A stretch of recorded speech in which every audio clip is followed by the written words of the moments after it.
Just giving an update on inflation and the currency collapse. I think it's important that we continue the conversation. It was just today I started to see some of the main economists that are parroting that and saying that the dollar's going to collapse. And I think that's an important thing to hear. You know, again, I've said this, and I'm just going to recap some of the things that I think need to be repeated. It needs to be understood that economists are looking and saying, well, if apples are bad, we'll invest in oranges. And then if oranges are bad, we'll invest in apples, because that's what they do. And I don't see that. I think that a complete collapse is something that we are not able to fathom, because it's something that we most haven't seen in our lifetime. And if the whole system melts down and collapses, there's not apples or oranges to invest in. So, you know, I've heard them talk about, oh, well, these apple stocks, and not apples literally, but you get what I mean, the analogy. Apples are where to invest in times of poor inflation. And so, you know, you got to be smart where to invest. No, I think you have to understand that if currency collapses, it's apples or oranges, it's going to make no difference. And like I've kept trying to sound the alarm, people running off to Bitcoin, it is not smart, or cryptocurrencies, it's not a place to be. To be in gold, it's not a place to be. It's, people can be, well, what do you mean? I mean, this is pitched, and it is made, engineered this collapse to reset and to take wealth from people. And if you're going to have your investment where the main stream is investing, the government will find it, they will take it. And so, well, Bitcoin is not, you know, cryptocurrencies are not regulated. They will regulate it. You try and trade within a country with something, and it is immediately regulated. So I think it's a case of a lot of people with financial assets are out looking for their safe haven that they can invest in. And I am a voice saying I do not believe such a thing exists with what's coming down the pipeline. Whether that be a prophetic voice or not, that's something that you can decide. I do think, and I was just talking with a lady here, excuse me, just yesterday, I do think that those with any sort of wealth would do well to become creative in that. And the problem with that is a lot of people who have wealth have lost creativity, and they've put their securities, their comfort in the fact that they have wealth. And so creativity has gone out the door with them in many ways. I mean, it's easy to have creativity when you've got cash. You think that's creativity. That is not necessarily entrepreneurship. It's just having the luxury of cash to throw around. You know, I knew a man, I won't say where he was in case he listens to this, that invested in the country he was in. He was from one of the wealthiest families, and he invested in things like ice cream shop and all sorts of things he'd invested in. Every one of them he touched. Never went well. So just because you've got money doesn't mean you've got brains. Doesn't mean you don't either, do or don't. And I'm not trying to put people down, but I'm saying get creative. Get real and get creative. If we do not get realistic about what is going to happen, then you're going to wake up one day and go, ouch, that's really happened. Inflation is not going away. They are not fighting it proactively, because if you have a 10% inflation rate, you have to have a greater than that interest rate to bring inflation down. They don't do that. I think the official numbers are like 9%, some of these countries, and like Australia and the US, wherever. And if it's 9%, they have to have greater than that to bring inflation down. If they don't have greater than that, inflation does not come down. And so they have to just ride the wave. And no country is an island, so every other country we are affected by, especially the US being the reserve currency, as they are having major fiscal troubles, major inflation troubles, and as they are raising their interest rates, all that will do is put the rest of the world under as well. And so even if our government has brains, which it doesn't seem, well, they do have brains, but they're certainly probably, whatever their motivation for some of their decisions are, I'm not privy to that, but they don't seem, in my very limited knowledge of this, like they are combating this. It's almost like they're fueling it.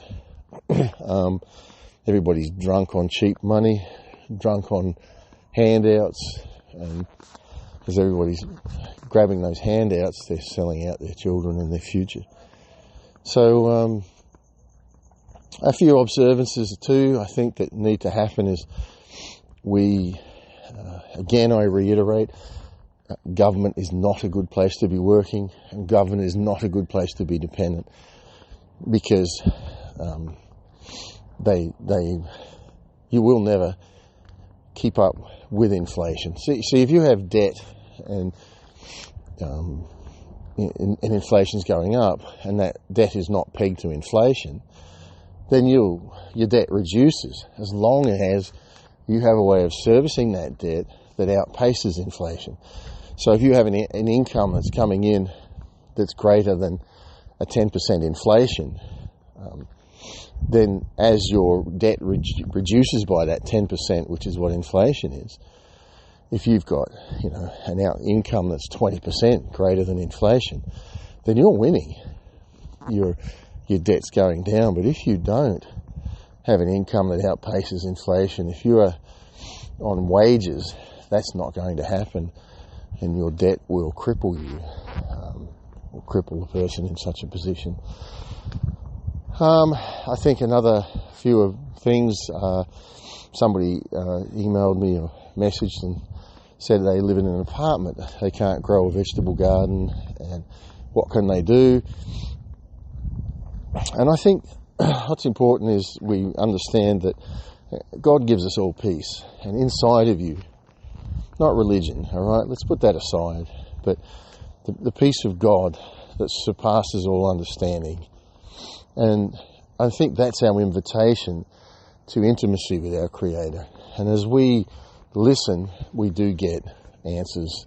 Our head can be in chaos, but our heart, we just know, man, I should be doing this. So if you're in an apartment, there are these simple little things you can start to do. Maybe I recommend make a list, prioritize your needs, and what's essential, what's not essential. Put it in a prioritized list of what you need. Then start to look at that and go, okay, what can I do? And there's things like soap. I remember years ago we made soap. we get ash from a fire, and you make lye from that, and from the lye you can make soap. Look on the internet now, because there may not be easy access to the internet as this thing unfolds. So even if you're in an apartment, which I've seen recordings from Venezuela where there's people in apartment buildings, and some people are making bread and they're swapping it with others who are making, I don't know, soap, or detergent, things like that. So start to look at practical little things you can do, and then start to network in that. So say you start to make soap now, then already start to find people that are interested in homemade soap, and start to barter for that. Ask them, say, all right, well, I'll give you some soap, and and see what you can get from them, and start to build those networks now, because you don't really want to do that when this is all blowing. You need to start now, please. I mean, if you hear nothing else from this, you need to start now. Proactively looking at your life and how you can manage what's going on around your life in financially and, you know, your rents and things like that. A few of the other observances that, you know, I still plan on reaching out to the Brazil about doing a little podcast on chickens, how to raise chickens and what to do there. He started a chicken farm from scratch and was raising hundreds of chickens a month, and had a whole system of how he did that, how long the chicken, you know, they are until you can eat them and until they're laying and things like that. So I'll get that underway here shortly. Sorry, that noise you can hear in the background. I'm up in the tropics of Queensland in Australia, and there's a bird that it's night time and I'm out for a walk, and these curlews make that noise at night. It's a very distinctive noise. Fascinating little bird. But anyway, some of the other observances that I've picked up from talking to you know, Venezuela and places like that is one of the things the government will do as inflation really starts to kick in and start to go hyper. Excuse me. They will start to produce banknotes that are higher, and once you start to see that, you'll know that they're lying. Because they'll be saying, oh, inflation's low, but are we coming out with if you've only got a $100 bill in your country like Australia does, that's our highest denomination, that come out and say, well, we're putting out a $500 bill because, and there'll be some story or reason behind it, but that is to try to absorb inflation. So, I mean, that's a telltale sign. If you hear rumblings of bringing out a new banknote that's higher, that may not happen here, because I think ultimately they are looking to do away with cash, but that could still happen. So, just a very pivotal time to prepare. Again, I'm more than happy for questions. I've lived over 20 years with no real complete visible means of income. I've lived in an economy that I would call as a creative God economy. In those times, there was the boom times. I lived in Boston, and the bust times was the 2008 financial crisis.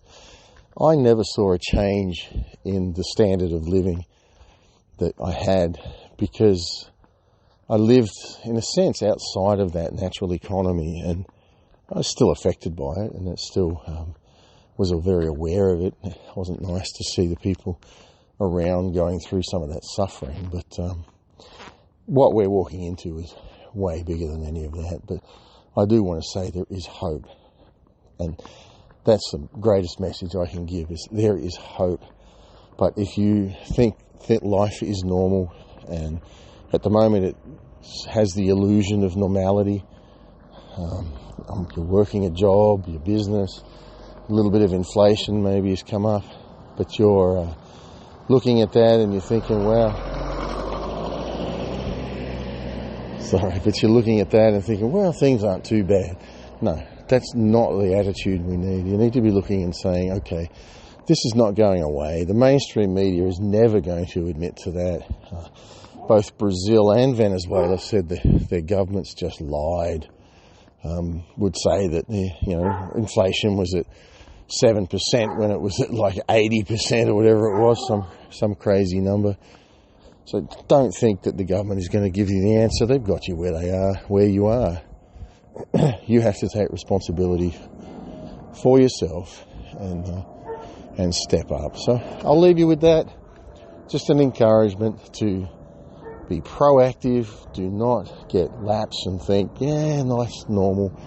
It is not. It will not be returning to a normal that you and I are used to. It's something that is we have never seen before, and we do have the answers. We can do it. We can do it together. We can come up with ideas. If you've got an idea, then send it my way. maybe we can do a podcast on it, some thoughts on some of those things, and at some point we could even do a live question and answer time. But stay safe, stay free, and God be with you. Just talk to your Creator and let God guide you in your wisdom. With His wisdom is what's the good for your family. And I always say, follow your peace. Inside of you there's a peace. Follow that. No matter what your brain's telling you, follow the peace, and things will be good.